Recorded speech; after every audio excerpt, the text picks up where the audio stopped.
I never thought the worst could happen to me, especially not at my sister's wedding.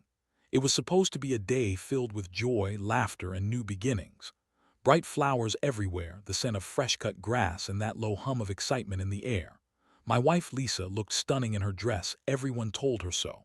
I was proud, standing next to her, feeling like everything was perfect. That is, until the moment I saw her slip away without a word, clutching my ring. It started with small things. The late nights she'd go out, her phone always face down, her excuses too vague. I'd try to brush it off, work stress, tiredness, a thousand reasons, but I knew her too well, something was off. Still, I didn't want to ruin the wedding. I kept my suspicions buried deep, telling myself I was just overthinking, that Lisa loved me. But as the day wore on, I couldn't ignore the tiny prickling of doubt in my gut. Then, after dinner, I went to find her. I figured she'd be outside, catching some air. When I got to the garden, I saw her, but she wasn't alone. She was leaned against the fountain, whispering to someone in a voice I couldn't quite hear. My stomach twisted. I stepped closer, trying to catch details. That's when I saw her hand, quick and careless, slipping into a pocket of her dress. I froze. The next moment she turned, and there he was, my best friend Mark. They both saw me at the same time. Lisa's eyes widened, and Mark looked like he'd seen a ghost. I felt my face go cold. My mind spun so fast I could hardly breathe. Lisa looked at me, her expression blank, like she'd been caught in the act but didn't care. I wanted to scream, but I couldn't. Instead, I stayed there, staring at her, feeling the blood drain from my face. I knew I had to get proof. I reached into my pocket, and my fingers closed around my phone. I'd always kept my guard up, but I hadn't thought I'd need to record something like this. Now I was grateful I'd snapped a quick photo of her hand sliding into her pocket. I snapped a shot of her face still pressed against Mark, her lips dangerously close. I didn't care if they saw me. Let them know I'd seen everything. That image burned into my mind now more than any words could. I played it cool, turning away slowly, pretending I hadn't seen a thing. I went back to the reception, the knot tightening in my stomach. My pulse was pounding so loudly I was surprised no one else could hear it. I felt sick. How could she betray me like this? Right in front of everyone at my sister's wedding. That image of her and Mark, it was seared into my brain now, and I could feel my jaw clench every time I thought about it. When I finally got back to our table, Lisa was gone, just vanished. I looked around, searching for her, feeling the sting of betrayal even more. I had her phone in my pocket, unopened. I knew that I should confront her then and there, but I was too stunned. Instead, I started planning. How could I make her pay? How could I make her see she crossed a line that could never be mended? The worst part, the ring. My grandmother gave it to me when I was a kid, and I'd been wearing it every day since. It was gone, too, I remembered. Her slipping it off her finger, slipping away from the crowd. When I checked her purse later, there it was. Her hand had hidden it, but I saw the faint imprint of my ring inside her clutch. That was the final straw. She betrayed me right there in front of everyone during the most important day of my sister's life. And now I had proof. Every time I looked at that picture, I felt the rage bubble up. She thought she could get away with it. She thought I'd never find out. But I did, and I wasn't going to let her get away with it, not without consequences. The question was, what would I do next? After I saw the photos, everything shifted inside me. I couldn't sleep that night. My mind kept replaying her face, her expression, that careless smile she gave Mark like she had no worry in the world. I kept feeling this tight knot in my stomach, like a fist squeezing around my chest. I went over every detail, every little sign I had missed before. Now I saw them all clearly. I knew I couldn't just confront her right away, not like this. She was good at hiding her tracks, and I needed a plan. I had to be smart about this if I wanted to teach her a lesson. Revenge, I figured, was the only way she'd understand the pain she'd caused. That's when I started thinking about what she loved most, her online life. That's where she always poured her energy, her attention. If I could turn that against her, she'd feel what betrayal really meant. Over the next few days, I quietly gathered every piece of evidence I could. I went through her phone, her social media, her email. She deleted most things, but I was faster. I uncovered a trail, messages, flirtations, plans she'd made with Mark that she hadn't even bothered to hide well. She was careless, thinking she'd get away with it, but I had her pinned now. I also noticed she'd bought herself a new phone just a week before the wedding, an upgrade I hadn't seen before. I decided to get a hold of it. I managed to borrow her old one from her purse where she'd left it charging. The moment I held her new phone, I knew exactly what to do. I installed a tracker app and a keylogger. I wanted to know where she was going, what she was saying, every step of the way. One night I sat in my apartment watching her online activity from my laptop. Her social media was full of selfies, vague flirtations, and late-night messages to Mark. I even found a chat she kept open with her sister, full of excuses about how busy she was, how she loved me, and how everything was fine. All lies. I could see right through her. I was seething. How could she think she could get away with this? The betrayal wasn't just about the affair. It was the lie, the deception, the way she'd used my trust like a toy. I felt my fists clench so tightly my knuckles went white. My skin was slick with sweat. I wanted to break something, to scream at her face. But instead I kept calm, plotting my next move. Then I found the perfect opportunity. She was planning to meet Mark again, this time at his place. I had the address from her messages. It was a quiet suburb, far from the chaos of the wedding. I made a decision. I wasn't just going to confront her. I was going to take control of the situation, make her see she'd gone too far. I bought a small, discreet camera. Nothing obvious, just enough to record everything when she thought she was alone. I set it up in her room, pointed at her bed. I knew she'd try to hide her plans, maybe delete messages or cover her tracks, but I wanted her to be caught in the act. I wanted her to realize the shitstorm she'd created. When she headed out that night, I followed her from a distance. I stayed in my car, heart pounding, watching her walk into Mark's neighborhood. The camera was rolling, capturing every step. I felt a strange mix of satisfaction and something darker, revenge, pure and raw. She'd betrayed me in the worst way, and I was going to make sure she paid. Back at home, I kept my phone close, waiting. When she returned hours later, I watched her move through the apartment, exhausted, oblivious. I knew I had her now. I was ready to show her just how deep her betrayal ran, how she'd crossed a line that couldn't be uncrossed. The next morning, I sat her down. She looked tired, maybe a little guilty, or so I thought. I laid the footage out, the recordings, the messages, everything I'd gathered. Her face drained of color as I played it. Her eyes darted, trying to deny it, but I already knew. I'd seen enough. "You lied to my face," I said, voice low but steady. "How long has this been going on? And why the hell did you take my ring? Were you planning to run away with him?" She stammered, trying to talk her way out of it, but I wasn't interested in her excuses anymore. I'd had enough. The trust was shattered. I didn't want her false apologies. I knew then that this wasn't just about catching her. It was about ending this once and for all. That confrontation was just the beginning. After I laid everything out, every message, every secret plan, every lie, she looked genuinely dazed. Her eyes flicked around like a cornered animal. I could see the panic, the regret, but mostly I saw her realizing she'd gone too far. I didn't say much after that. Honestly, I didn't need to. The evidence spoke for itself. She broke down then, tears streaming down her face, begging me, pleading for forgiveness, promising it was a mistake, that she loved me. I didn't buy any of it, not anymore. I felt this cold, hard resolve settle in. She had chosen her side, and there was no going back. The betrayal cut so deep I knew I had to do something I'd never thought I'd do. I had to make her regret crossing me. I told her I needed some time alone to think. She looked at me, eyes pleading, but I just turned and walked out. I needed to plan my revenge carefully, something that would hit her where it hurt the most but wouldn't outright destroy her completely.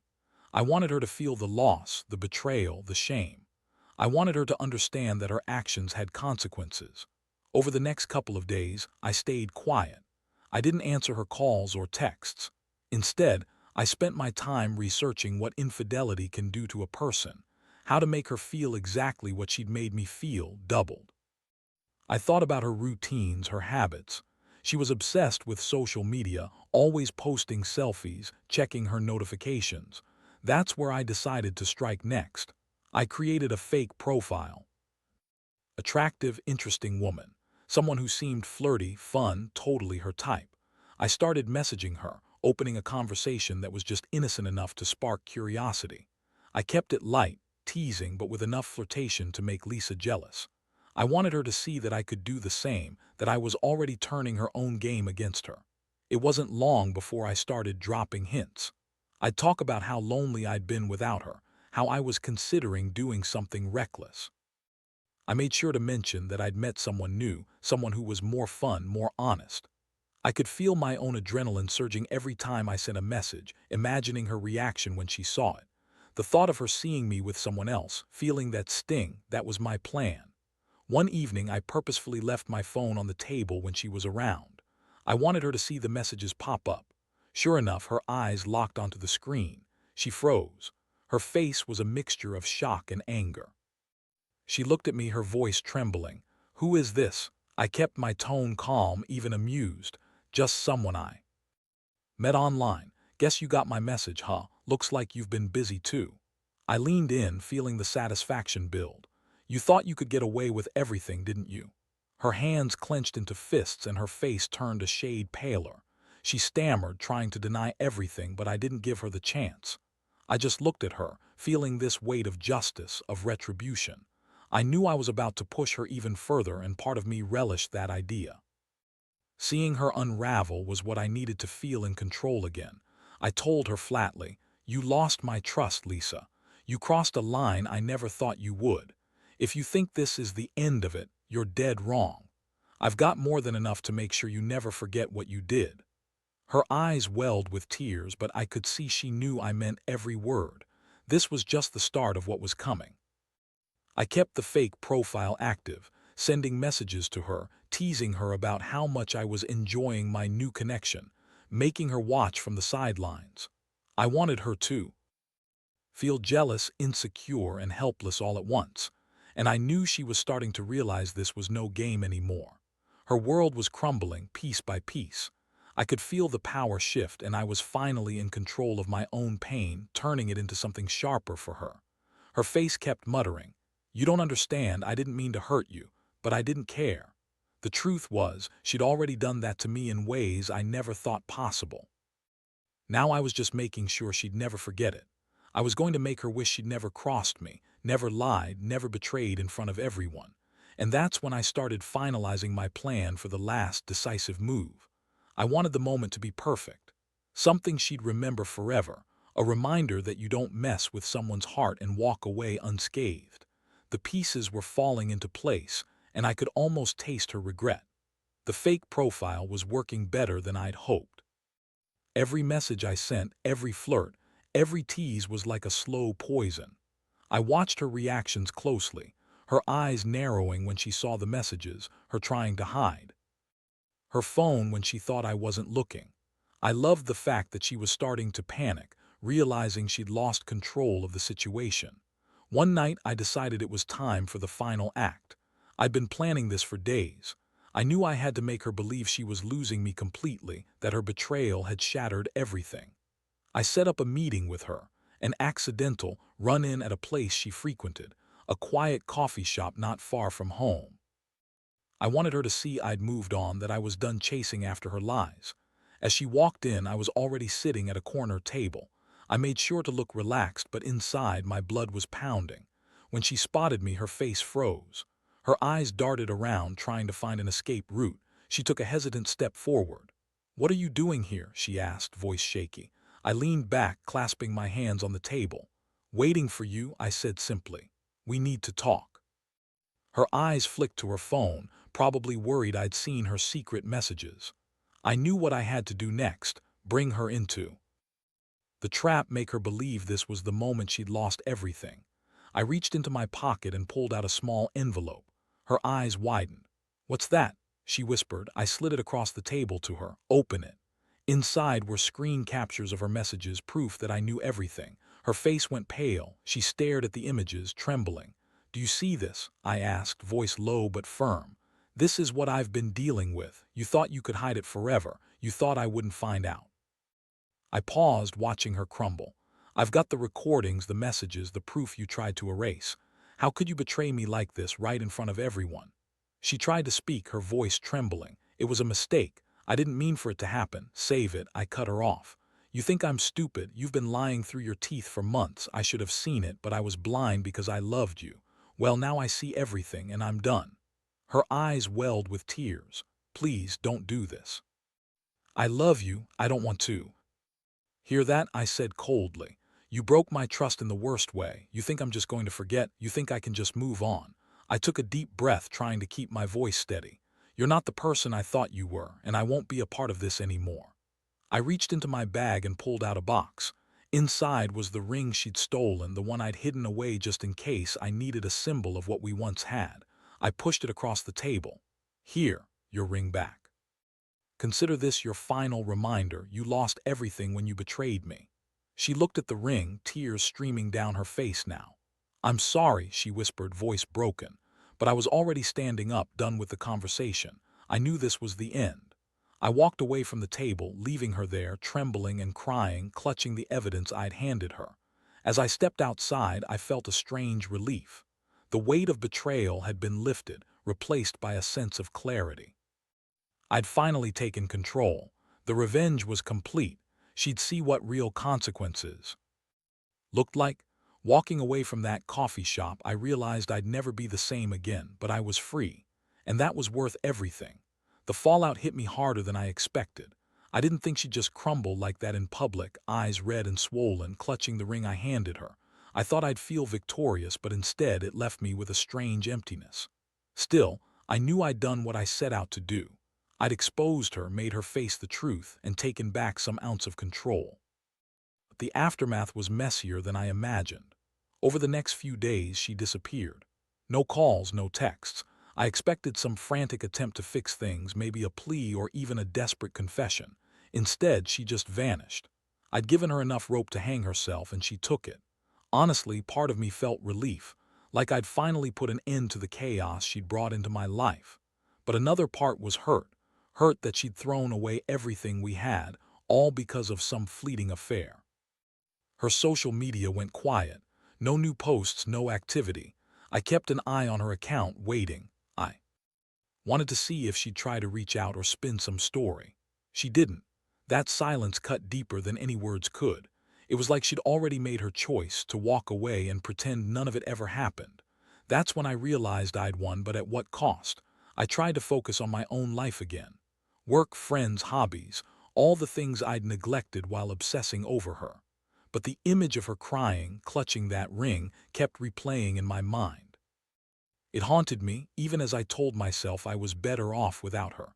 I wasn't sure I'd ever be able to trust anyone again, but I knew I'd come out stronger. One afternoon, I finally found the courage to send her a message, just to put everything to rest. I kept it simple. "It's over. You made your choice. Don't contact me again." I didn't expect a reply. Honestly, I didn't want one. I just needed that final word, that closure. And when she didn't respond, I felt a strange sense of peace settle in. But just when I thought I'd closed that chapter, something unexpected happened. A week later, I received a message from her sister. It was brief but enough to make my blood run cold. She said Lisa was sorry, that she'd realized too late what she'd lost and that she was trying to fix things. I read it a couple of times, disbelief swelling inside me. She tried to hide her pain behind tears during our final encounter, but now she was reaching out in secret. I sat there, feeling the familiar sting of betrayal. It was a slap in the face, proof that she wasn't really done. She wanted to come back, to pretend everything was fine, but I'd already cut that cord. The damage was done.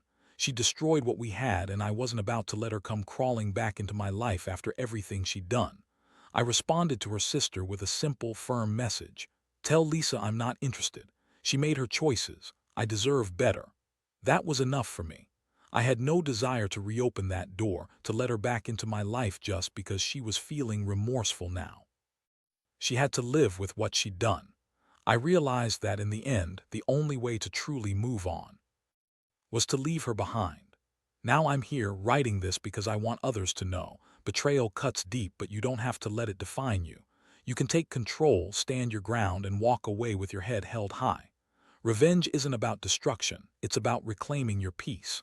And trust me, sometimes the strongest thing you can do is walk away and never look back.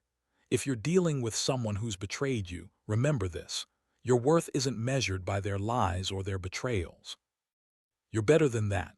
Protect your heart, set your boundaries, and never be afraid to take back your power. Because in the end, nobody can hurt you more than you let them, unless you choose to fight back. Weeks went by and I made a conscious effort to focus on myself. The pain of betrayal still lingered, but gradually I felt the weight lifting. Each morning I woke up, I reminded myself that I was better off without her, better off without the lies, the deceit, the betrayal.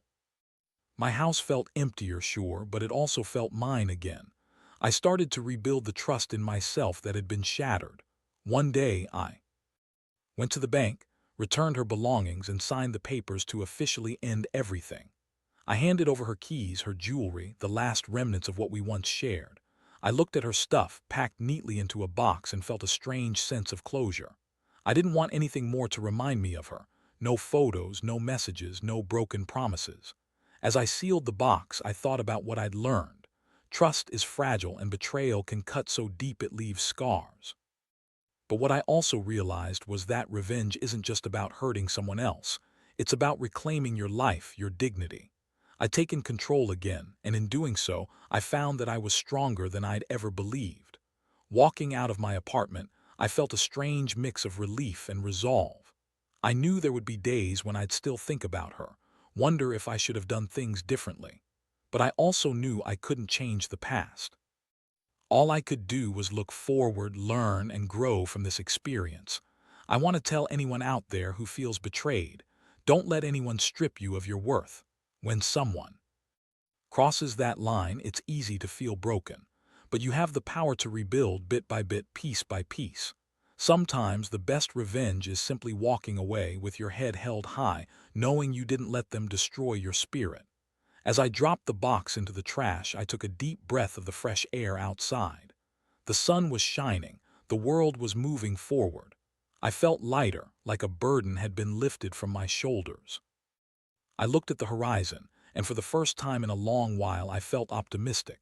Not because I knew what was next, but because I knew I had survived. This story isn't about getting revenge just to hurt someone.